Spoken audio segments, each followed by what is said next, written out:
ಈ ರಾಜ್ಯದ 17.1% ಎಸ್ ಸಿಗಳಿದ್ದಾರೆ.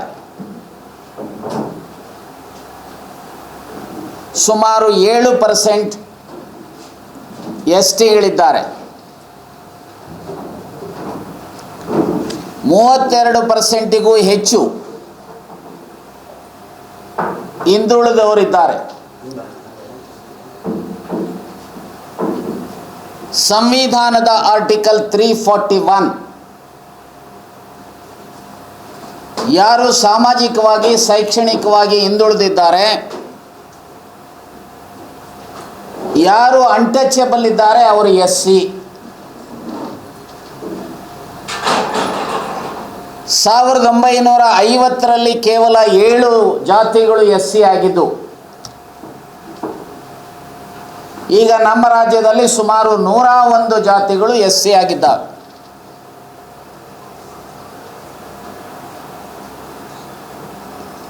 ಸಾವಿರದ 1950ರಲ್ಲಿ ಎಸ್ ಟಿಗಳು 6 ಜಾತಿಗಳಿತ್ತು. ಲೆಸ್ ದೆನ್ 1%, 0.8% ಪಾಪ್ಯುಲೇಷನ್ ಇತ್ತು.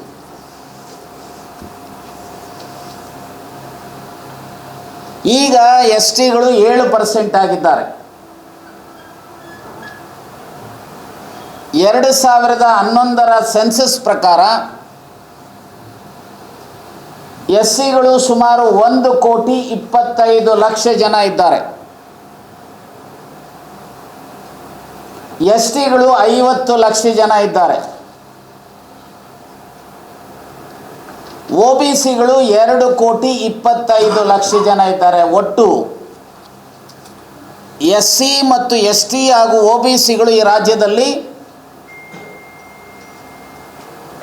4 ಕೋಟಿಗೂ ಹೆಚ್ಚು ಜನ ಇದ್ದಾರೆ.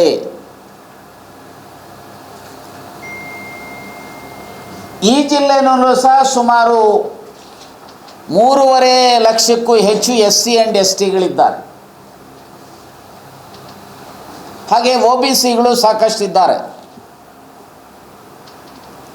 ಈ ವರ್ಗಗಳನ್ನು ಸಮಾಜದ ಮುಖ್ಯವಾಹಿನಿಗೆ ತರಬೇಕು ಅಂಥೇಳಿ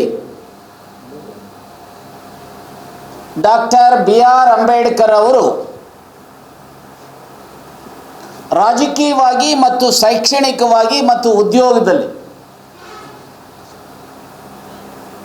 ರಾಜಕೀಯವಾಗಿ ಪಾರ್ಲಿಮೆಂಟ್ಗೆ, ಅಸೆಂಬ್ಲಿಗೆ, ಜಿಲ್ಲಾ ಪಂಚಾಯತ್, ತಾಲೂಕ್ ಪಂಚಾಯತ್, ಗ್ರಾಮ ಪಂಚಾಯತ್, ಮುನ್ಸಿಪಾಲಿಟೀಸ್, ನಗರಸಭೆಗಳು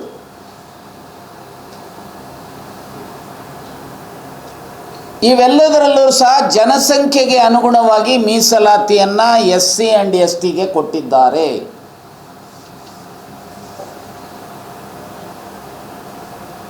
ಹಾಗೆ ಶಿಕ್ಷಣಕ್ಕೆ ಮತ್ತು ಉದ್ಯೋಗಕ್ಕೆ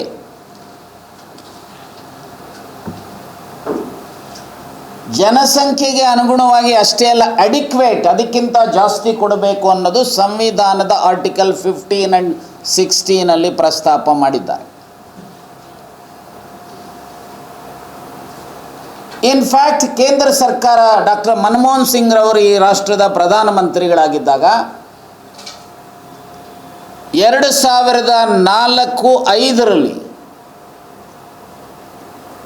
ಕೇಂದ್ರ ಸರ್ಕಾರದ ಶಿಕ್ಷಣ ಮತ್ತು ಉದ್ಯೋಗದಲ್ಲಿ ಎಸ್ ಟಿಗಳಿಗೆ 7.5% ಜನಸಂಖ್ಯೆಗೆ ಅನುಗುಣವಾಗಿ ಕೊಟ್ಟಿದ್ದಾರೆ. ಎಸ್ ಸಿಗಳಿಗೆ 15%, ಯಾಕಂದರೆ ಇಡೀ ದೇಶದಲ್ಲಿ 15% ಇರೋದರಿಂದ ಕೊಟ್ಟಿದ್ದಾರೆ.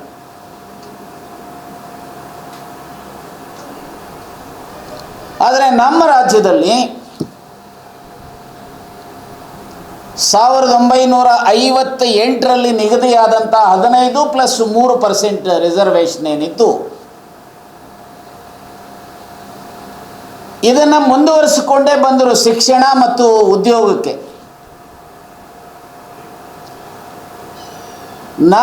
ನಾನು ಸೇರಿದಂತೆ ವಿಧಾನ ಪರಿಷತ್ತಿನಲ್ಲಿ ಮತ್ತು ಹೊರಗಡೆ ಅನೇಕ ಜನ ನಮ್ಮ ಹೋರಾಟಗಳ ಹಿನ್ನೆಲೆಯಲ್ಲಿ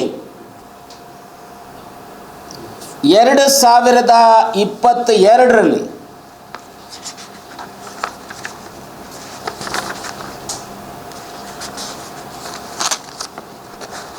the Karnataka SC and ST reservation of seats in educational institutions and of appointments or posts in the services under the State Act 2022 ಅನ್ನು ಅಸೆಂಬ್ಲಿ ಮತ್ತು ಕೌನ್ಸಿಲ್ನಲ್ಲಿ ವಿಧಾನ ಪರಿಷತ್ತಿನಲ್ಲಿ ಯುನಾನಿಮಸ್ ಆಗಿ ಕಾಂಗ್ರೆಸ್ಸು, ಆಗ ಬಿ ಜೆ ಪಿ ಮಾನ್ಯ ಬಸವರಾಜ ಬೊಮ್ಮಾಯಿ ಅವರು chief minister, B J P, Congress, JDS unanimous ಆಗಿ this act was passed.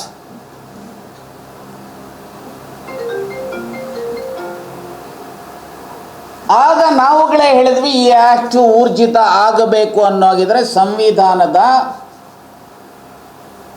9 ಶೆಡ್ಯೂಲ್ಗೆ ಸೇರಿಸಬೇಕು. ಈಗ ನಮ್ಮ ಪಕ್ಕದ ರಾಜ್ಯ ಯಾವುದು ತಮಿಳುನಾಡಿದೆ, ಅಲ್ಲಿ 69% ಮೀಸಲಾತಿ ಇದೆ. ಯಾಕೆ ಊರ್ಜಿತ ಆಗಿದೆ ಅಂತ ಹೇಳಿದ್ರೆ, ತಮಿಳುನಾಡಿನ ರಿಸರ್ವೇಷನ್ ಆ್ಯಕ್ಟನ್ನು ಸಂವಿಧಾನದ 9 ಶೆಡ್ಯೂಲ್ಗೆ ಸೇರಿಸಿದ್ದಾರೆ, ಹಾಗಾಗಿ ಊರ್ಜಿತ ಆಗಿದೆ. ಸುಪ್ರೀಂ ಕೋರ್ಟ್ ಮುಂದೆ ಅದು ಪೆಂಡಿಂಗ್ ಇದ್ರೂ ಸಹ ಸ್ಟೇ ಕೊಟ್ಟಿಲ್ಲ. ಅನೇಕರು ಇಂದಿರಾ ಸಾಹ್ನಿಸ್ ಕೇಸ್ 1992 9 ಜಡ್ಜಸ್ನ ಜಡ್ಜ್ಮೆಂಟಲ್ಲಿ ಜನರಲ್ ಪ್ರಿನ್ಸಿಪಲ್ಸ್ ಏನಪ್ಪ ಅಂತ ಹೇಳಿದ್ರೆ,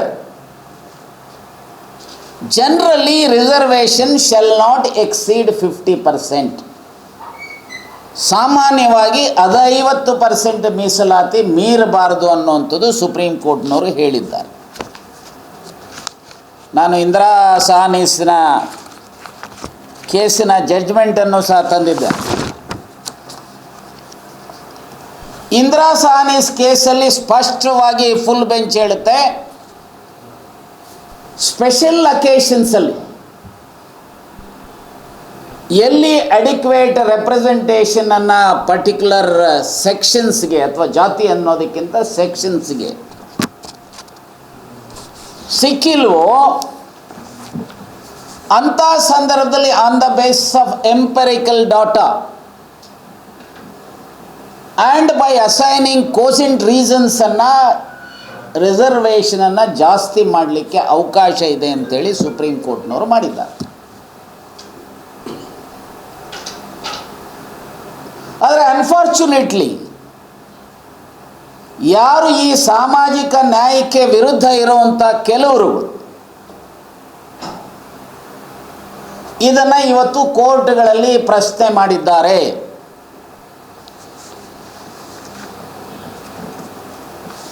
ನಾವು ಈ ಕಾನೂನು ಮಾಡಿದಂಥ ಸಂದರ್ಭದಲ್ಲಿ ನಾನು ಮತ್ತು ಇನ್ನಿತರರು ಒತ್ತಾಯ ಮಾಡಿದಾಗ 9 ಶೆಡ್ಯೂಲ್ಗೆ ಸೇರಿಸಬೇಕು ಅಂತೇಳಿ,